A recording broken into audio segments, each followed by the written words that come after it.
Welcome everyone to State of the Game for May 4th. Daily missions. So we've updated the list, so people notice that we have a list of daily missions that is actually in the game. Sometimes there are some dates that are wrong and things like that. That's not cool. And we've updated the list to make sure that all the dates are actually filled in, and there shouldn't be any missing daily missions. Okay, so that's the fix that's going out today. Yeah. All right. 1.2. People have been asking a lot about it, and while we don't have a date for you, we wanted to start that discussion as soon as we can. So today, let's talk a little bit about 1.2. It's currently in the testing phase, and obviously we know that testing for this patch especially is really, really important. We don't want to repeat mistakes of the past. We want 1.2 to be rock solid. So it's that's the focus right now. Yeah, it's something that has been looked at, and that's one of the learnings from the last update 1.1, which was there was testing, but obviously the process was not good enough because there are some bugs that made it through that shouldn't have. There will always be bugs because that's how online games are, but there was just some of them just shouldn't have made it through. And so the updates, the process have been updated, and we want to make sure 1.2 is really tested correctly and that there are no obvious things that are making it through. So that's the reason why so far we are not also giving any dates or anything, because we want to make sure that quality is there. Perfect. All right. So fixed in 1.2. People ask about this all the time. Yep. Reckless, fixed. One is none, fixed. Yep. Mission doors not opening, fixed. Yep. The base of operations wing not unlocking is fixed as well. So there's there are many more bug fixes going on. 1.2 loot. So right now, there was the famous crafting nerf that was here to move a little bit away the crafting from being the best source of the best item in the game, and putting it in a more supporting activity. It's not there yet. We increased a lot the drop of iron material, but we increased the quantity, but not the quality of it. Yeah. So players notice that it's really difficult to find high quality iron drop. That's something that we will definitely act on. So basically now, the whole idea behind the 1.2 and what we are going to do with the loot with that, the motto for the team and for that update is to be generous. Every time we did meetings and stuff, and we're like, maybe are we doing too much? And it always come to, we don't care, we need to be more generous. So let's push all the button all the way up.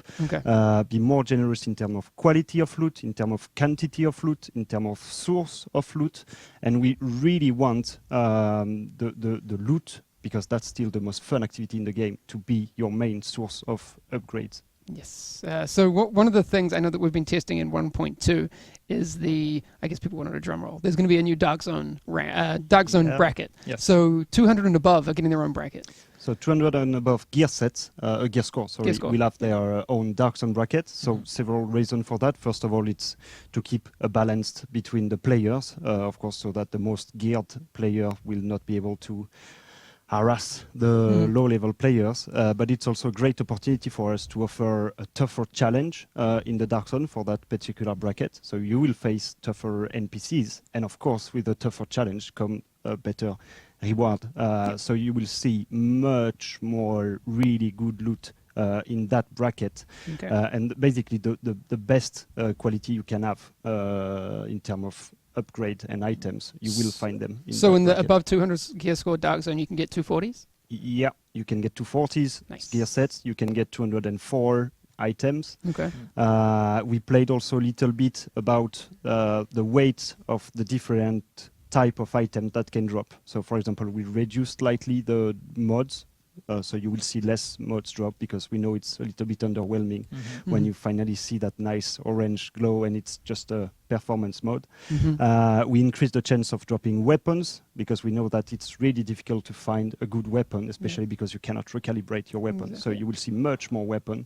I think that's one of the things that you talked about that is probably the last missing puzzle piece we have from the crafting changes. Right, because you have a situation where people were rolling a bunch of weapons at 204 if they have Dark Zone rank 75, but we didn't really have a place where you could go and find those weapons all that easily. So hopefully in this high level Dark Zone, instead of rolling at the crafting station, you're rolling when you kill a boss.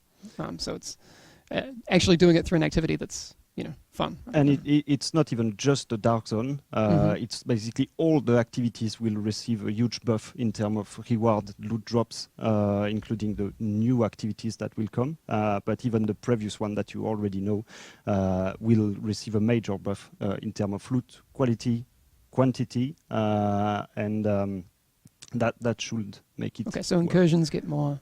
Incursion gets more, challenge mode will get more, even hard mode will get more, main missions. Right. So yeah, just to go back on the Dark Zone bracket, just to make sure this is very clear, we are adding one Dark Zone bracket, but doesn't mean we are changing the one that is currently existing. So you will have 3 brackets. Three brackets. Or like below 161 or 160, then 161 plus to 200, and then 201 plus, which is the one then with better. And also those, it's not just the above gear score 200 bracket that's getting loot, extensions. It's all across the board, right? Yeah, the whole idea, we want everybody to at some point be able to move to the top bracket of the Dark Zone, because that's going to be the most fun one, with of course the best rewards and the most challenge. But it's important for us to give the players the ability to come from the low level bracket and gear themselves up inside those brackets to reach the 200 plus bracket. So the generosity is of course across the board. It's not only for our top players that are already min-maxed. In that bracket you will not be able to see any green or blue division tech. So every division tech that you will see in that bracket will be orange, and you will see more of them. But the enemies are very, very difficult. I think 34. The south will be, the NPCs will be between level 34 and 32.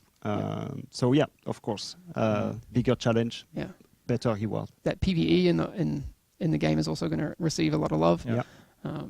We'd said it about a month ago that the removal of those named NPCs from after the Bullet King stuff will make sense in the future. That's going to be 1.2. There are pretty much no nerfs in all this balancing. It's all just boosting things. Yeah. Basically, and that's the idea behind the generosity. Every problem that we currently have on the balancing, you always have 2 ways of rebalancing your game. Either you nerf the powerful stuff, or you buff the stuff that is not powerful enough. Unless some very details, we always went for the buffing what's underwhelming right now. So no drastic nerfs. No, a few tweaks here and there, maybe, but no drastic nerfs that are going to frustrate people. So cool. They already know about the balanced talent being fixed. So basically, if you read the tooltip for the balanced talent, it says that you will reach max accuracy faster when shouldering. What we meant at first, when shouldering, is going from hip fire to shouldering. It's just the very first drop in your reticule that will reach your max accuracy faster. So for example, it's really good on shotgun, because you just hip fire shot and then you can run hip fire shot, and the same for Marksman rifle, but it will not stay at max accuracy if you keep being shouldered. Which it's what it's doing now. Which now it's fixed. So you're running with an M1A and you can just pop off like 10 headshots in a row, because you don't get any reticle bloom after you shoot. But and people were asking, one of the other follow-up questions was that, is it going to make it so you're encouraged to shoulder your weapon for every shot? And that's we played with it, and that is not the way it will work. There's no benefit to doing that. So I think it's pretty cool for bolt action Marksman rifle, because you have the time to reload and switch, and because they are really powerful, you can do a lot of one shot. But yeah, that's probably the only thing that, on a player perspective, could be considered as a nerf, but it's definitely not a nerf. The talent did not work as intended in the first place.